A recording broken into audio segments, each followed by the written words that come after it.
El acuerdo sobre los aspectos de los derechos de propiedad intelectual relacionados con el comercio, los famosos APIC, sus siglas en inglés, TRIPS. Se ubican en el anexo 1C del convenio por el que se crea la Organización Mundial de Comercio. Recuerden ustedes que fue firmado en el Tratado de Marrakech en el año de 1994 y que entró en vigencia el 1 de enero de 1995. En él se reconocen y establecen una serie de principios básicos sobre la propiedad intelectual tendentes a armonizar estos sistemas entre los países firmantes y en relación al comercio mundial. ¿Qué comprende el acuerdo sobre los APIs? Consta de 7 partes. La parte 1 refiere a disposiciones generales y principios básicos. La parte 2 son las normas relativas a la existencia, el alcance y el ejercicio de los derechos de propiedad intelectual. La parte 3 son las observancias de los derechos de propiedad intelectual. La parte 4 refiere a las adquisiciones y mantenimiento de los derechos. La parte 5, el capítulo 5, habla de la prevención y solución de diferencias.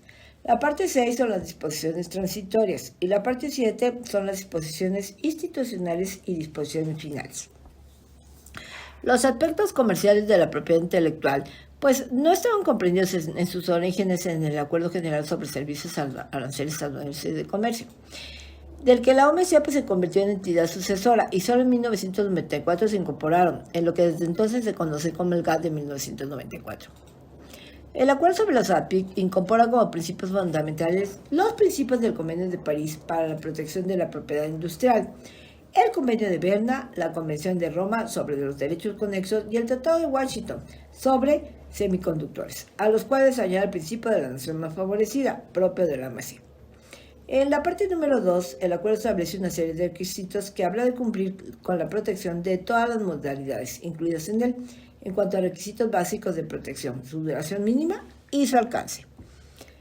En su parte 2, el acuerdo establece una serie de requisitos también relacionados sobre todo con las reglas, la observancia de los derechos de la propiedad intelectual y aquí específicamente la propiedad industrial, que se considera parte de la propiedad intelectual. Establece también la obligatoriedad de permitir en todo caso la revisión por parte de un órgano jurisdiccional de las decisiones administrativas en contra de un titular de un derecho o de aquella persona que pueda haberlo infringido. El acuerdo, que por su denominación alude únicamente a los aspectos comerciales de la propiedad intelectual, en los hechos determinó una fundamental transformación del régimen internacional en esta materia. En la OMC rige el principio del todo único, por el cual los países miembros quedan obligados por la totalidad de sus acuerdos, unos 60, que conforman el sistema multilateral de comercio, y no pueden, como fue hasta el año de 1994, no pueden adherirse solamente algunos. Esto determinó que un gran número de países que no habían ratificado los convenios de París ni de Berna sobre propiedad industrial y sobre derechos de autor y los famosos derechos conexos quedaron automáticamente obligados por sus disposiciones. También convirtió a la OMC en organismo de aplicación del régimen y negociación de sus modificaciones en una materia que antes era exclusivamente encomendada a la Organización Mundial de la Propiedad Intelectual, es decir, la OMPI, sus siglas en inglés, la WIPO, y a la UNESCO en lo referente a la Convención Universal sobre Derechos de Autor. Entonces, ¿cuáles son los requisitos que tienen que cubrir los estados que forman parte del APIC? Obviamente, como miembros, deben de proporcionar una fuerte protección de derechos de propiedad intelectual bajo el siguiente acuerdo. Los términos de copyright deben extenderse por lo menos 50 años, según lo previsto en el artículo 12 y 14. Los derechos de autor deben ser concedidos de forma automática y no basados en alguna forma de registro, artículo 9. Los programas de ordenador deben ser considerados como obras literarias en virtud del derecho de autor y reciben los mismos términos de protección. Las excepciones nacionales al derecho de autor, como el uso justo en los Estados Unidos, están limitadas por la prueba de 3 etapas de acuerdo con el Convenio de Berna. Las patentes deben ser otorgadas por las invenciones en todos los campos de la tecnología, siempre que reúnan todos los demás requisitos de patentabilidad, aunque se permiten excepciones para ciertos intereses públicos, es decir, artículo 27.2 y 27.3, y debe poder garantizarse por lo menos 20 años, artículo 33. Las excepciones a los derechos exclusivos deben limitarse, siempre que la explotación normal de la obra, según el artículo 13, y la explotación normal de la patente, artículo 30, no esté en conflicto. En un perjuicio injustificado a los intereses legítimos de los titulares de los derechos de los programas de ordenador, las patentes están permitidas. Los intereses legítimos de terceros tienen que ser tomados en cuenta por los derechos de patente, según el artículo 30.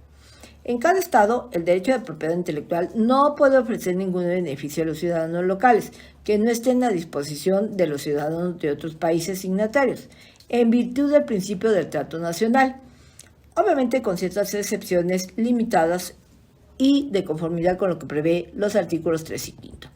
También los API tienen la cláusula de la nación más favorecida.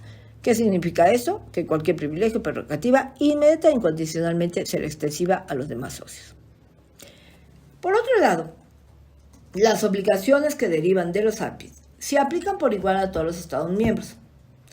Sin embargo, hay una excepción que se permitió a los países en desarrollo un mayor tiempo para implementar los cambios aplicables a sus leyes nacionales, en 2 niveles de transacción o de transición de acuerdo con su nivel de desarrollo. El periodo de transición para los países en desarrollo expiró en el año 2005, mientras que para los países menos desarrollados se extendió hasta el año 2013 y hasta el 1 de enero del 2016 en lo que refirió a las patentes farmacéuticas, con una posibilidad de extender un periodo más. Se ha argumentado que el estándar de los APIC, el cual requiere que todos los países creen sistemas de propiedad intelectual estrictos, será perjudicial para el desarrollo de los países más pobres. Algunos argumentan que este es un interés estratégico de los países subdesarrollados para hacer uso de ciertas flexibilidades disponibles en el acuerdo, para poder legislar leyes de propiedad intelectual con la menor rigurosidad posible. Sin embargo, esto no ha sucedido en la mayoría de los casos. Un informe de la Organización Mundial de la Salud en el año 2005 encontró que muchos países en desarrollo no han incorporado estas flexibilidades, es decir, la concesión de licencias obligatorias, importaciones paralelas, límites a la protección de datos, uso de excepciones para investigación, entre otras, en sus legislaciones. Esto es probablemente a causa de la falta de conocimientos jurídicos y técnicos necesarios para redactar legislaciones que saquen provecho de tales flexibilidades, lo que a menudo ha llevado a los países en desarrollo a copiar la legislación sobre propiedad intelectual de países desarrollados, o también depender de la asistencia técnica de la Organización Mundial de la Propiedad Intelectual, la OMPI, o la WIPO, por sus siglas en inglés. Lo cual, según críticos tales como Cory Doctorow, animan a poner en práctica monopolios de propiedad intelectual más estrictos. Desde que los APIC entraron en vigor, pues han sido objeto de críticas por parte de países en desarrollo, de cuerpos académicos, organizaciones no gubernamentales. Aunque algunas de estas críticas son en contra de la OMC, en general, pues muchos defensores de la liberalización del comercio también consideran al API como una mala política. El efecto de concentración de riqueza de API que mueve el dinero de países en desarrollo a los propietarios de derechos de autor y patentes en los países desarrollados. Y sobre todo la imposición de una escasez artificial a los ciudadanos de países que de otro modo habrían tenido leyes de propiedad intelectual más débiles y que son bases comunes para tales críticas.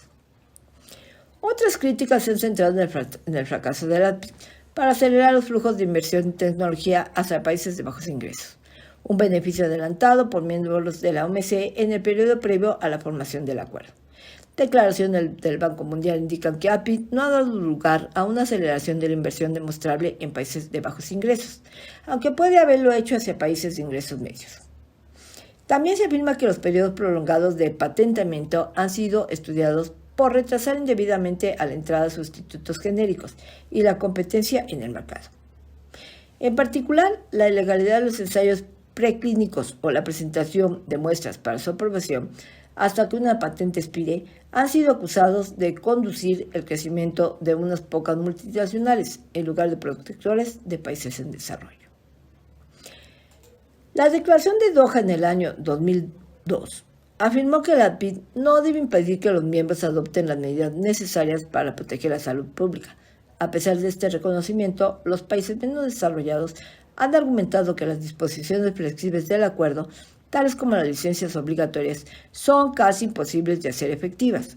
En concordancia, abordajes recientes manifiestan que la necesidad de garantizar un equilibrio entre el reaseguro de la propiedad intelectual y el ejercicio efectivo de los derechos humanos, tal como ha sido refrendado en diversos tratados internacionales. Toda esta información puede consultarse en la dirección electrónica https:// es wikipedia.org, referente al acuerdo sobre los aspectos de los derechos de la propiedad intelectual.